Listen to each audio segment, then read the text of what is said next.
Sampurasun. Wilujeng sumping di channel Pak Iwan hiji genep 2. Kumaha kabarna sadayana? Mudah-mudahan sadayana aya dina kaayaan sehat.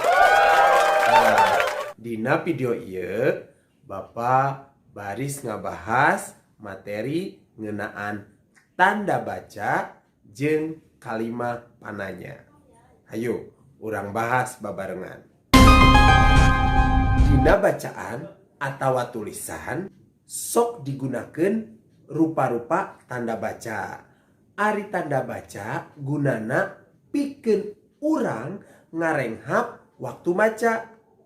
Iraha kudu ngarandeg jeung iraha kudu eureun. Tah, ayeuna urang titenan contoh kalimah ieu.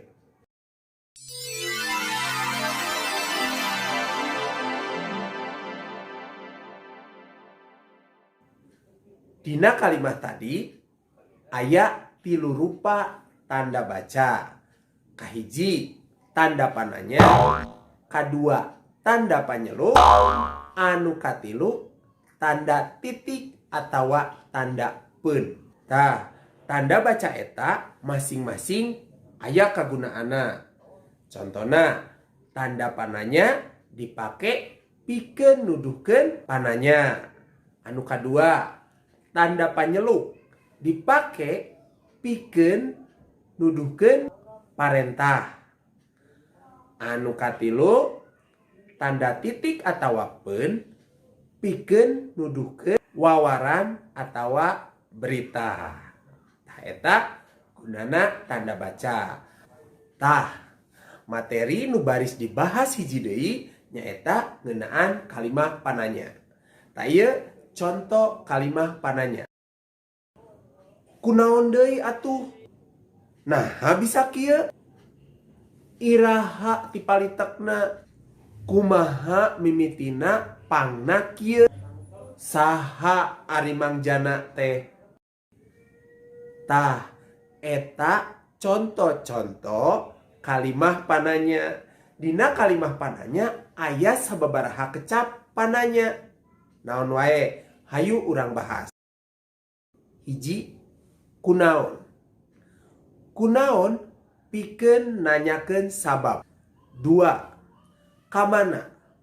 Kamana pikeun nanyakeun tempat tujuan.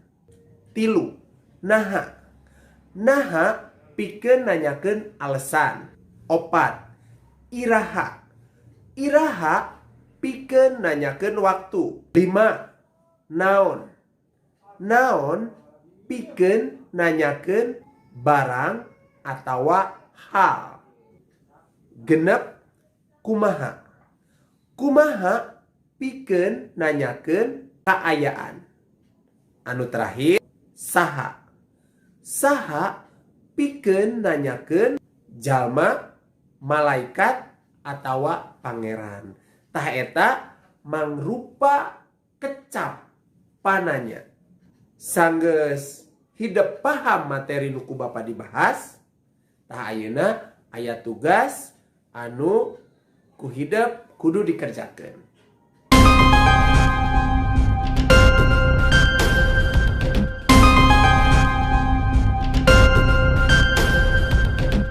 Kerjakeun tugas di buku tugas sarta laporkeun ka guru sewang-sewangan.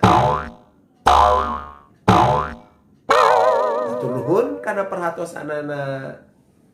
Tetap semangat. Salam semangat. Nuhun.